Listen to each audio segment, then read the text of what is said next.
Natakot po ako nang marinig ko kayo nasa halamanan. Nagtago po ako sapagkat ako'y hubad. Sinong may sabi sa'yong hubad ka? Bakit? Kumain ka ba ng bungang ipinagbabawal ko? Yung babae po kasing ibinigay ninyo sa akin, siya po ang nagpakain sa akin. Kaya kinain ko. Bakit mo ginawa ang bagay na yun? Nilinlang ako ng ahas kaya kinain ko. Sa iyong ginawa'y may parusang dapat na ikaw ang sa lahat ng hayop ang magdaranas. Mula ngayon, ikaw ay gagapang at ang pagkain mo'y alikabok lamang. Kayo ng babae aking pag-aawayin. Ang inyong mga anak ay lagi kong paglalaban.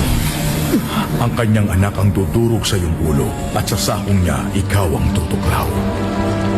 Sa pagbubuntis mo'y hirap ang daranasin at sa panganganak sakit ay titiisin. Ang asawang lalaking iyong nanasay, pasasakop ka sa kanya't siya mong susundin. Sinusumpa ko ang lupa, sa pagod at pawis pagkain mo'y manggagaling. Maghihirap ka hanggang sa malibing, dahil sa alabok doon ka nanggaling. Sa lupang alabok ay babalikan. Adan,